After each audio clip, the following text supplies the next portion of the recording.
Welcome back, YouTube. So in today's video, we're going to talk about the news that we got today, the 0.75 basis point rate hike, and also the seemingly reversal that we've had in the market here and why the crypto market seems to be like recovering, or whether or not this is just a trap or if it's something you can expect going on long term. What you're looking at right now on the screen is the liquidity map courtesy of Bookmap, link in the description if you want access to see where the pools of liquidity are.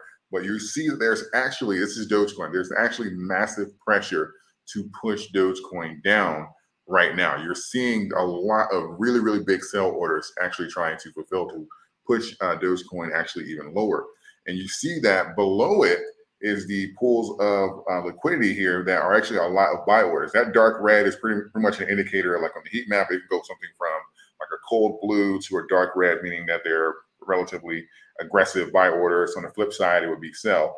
But you can see here that that dark red means that there are a lot of buy orders directly below where we are right now, which is roughly like 6.1, 6.2. And you will see that if we come down to the pools of liquidity, we'll get that buy order. And technically, we should get a bounce up, indicating that we should go even further.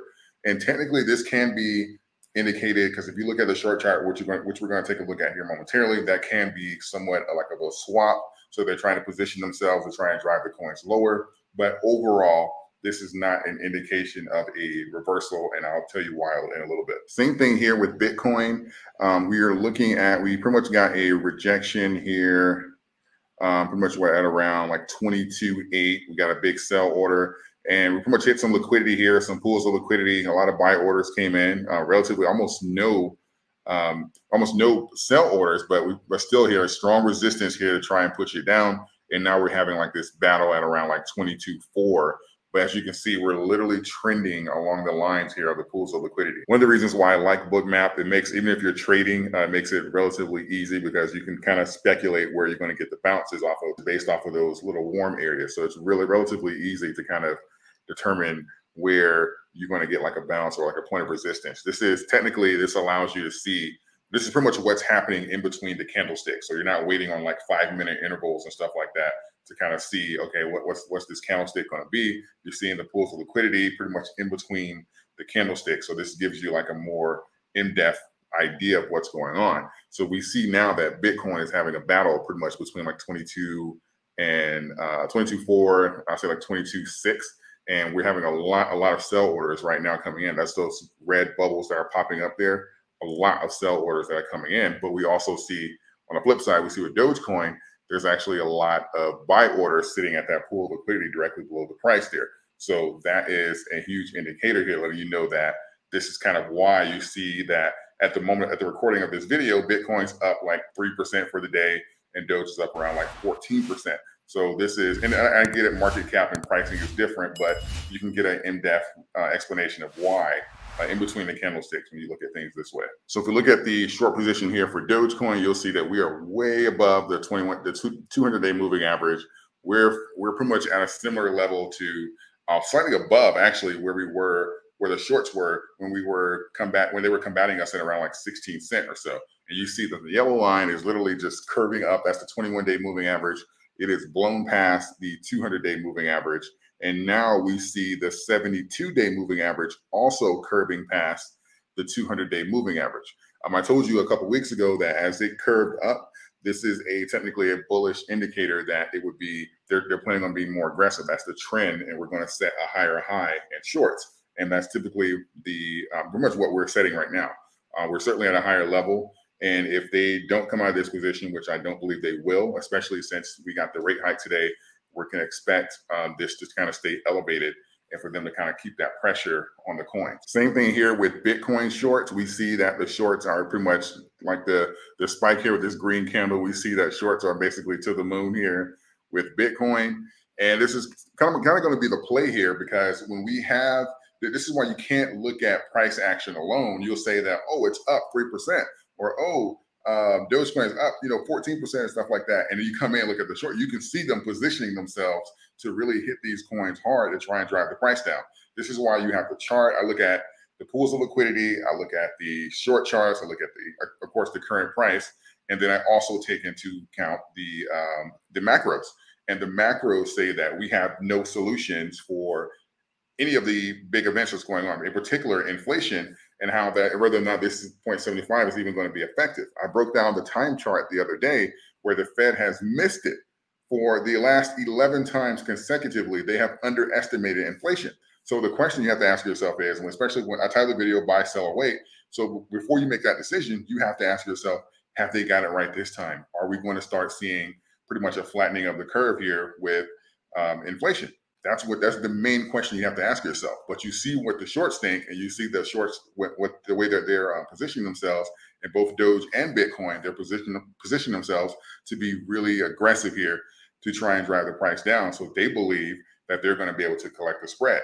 So you only collect the spread when you jump into the coin at a, let's say $10, and you drive it down to $7, then you're able to collect that spread. So they're pretty much being optimistic that they can get these coins are going to go lower. And so when we're looking at macros and we're taking into account, we have to look at the sentiment of the overall market, right? And so we know that they've missed consecutively with dealing with inflation. We know that there are no concrete solutions. And we also have to kind of take into effect other things, other macro events, things like the yield curve here. And we see that the yield curve has also been pretty much like on the to the moon sentiment here, because we peaked at around like 3.5%. We're down to like 3.3 today. But this is an indicator where investors, or we're pretty much where they're having to convince investors to raise the rates to pretty much make investors feel more comfortable investing for long periods of time. This is a clear indicator, has been for quite some time, that they are pretty much shaky or hesitant to invest. And this is when you kind of have like the inversion of the yield curve, which is also another indicator that you can use for the macros. With that being said, I don't care if it spikes 20%, all the coins spike 20%, the top 10, top 15, I don't care if they spike 20% today. The market will not go on a bull run until these macro events are addressed. That's why I titled the video, even on the thumbnail, I named it Trap, because this is not an indication that all is well and that everything is okay, or that the 0.75 was priced in and stuff like that. We have no idea if this is actually going to be enough to handle the inflation of the actual market. And remember, the data that we're looking at is roughly a month behind. So we don't know what these numbers are going to be like for June, actually. So we have to kind of give this some time to kind of see it work. And they'll kind of have their little estimate here. And if we beat the CPI numbers, the expected CPI numbers for this current month yet again, then of course, I guess you guys can predict what's going to happen next month as well to the stock market here. And then we look at real estate, and we look at the mortgage rates that are which are over 6% now, which historically that's not terrible. But when you see that the curve is literally just shifting upward and everything is literally to the moon, shorts are to the moon, the yield curve or the interest rates for the 10-year bonds, 10-year treasury bonds, they're to the moon, shorts are to the moon, everything's to the moon except for the prices. That's an indicator of what's to happen here in the short term. Now, I do believe that these prices, these entries, even the numbers that we are right now with Bitcoin and Dogecoin, I do personally believe that these are all great buys. Nobody's going to be able to time the bottom at like 100% and literally buy the absolute bottom number. So obviously you're going to have to look at your portfolio in totality and say, okay, what's my current DCA, or do I have any of these positions to begin with? And should I make some entries now? But these numbers, in my opinion, I do believe that they are all great entries.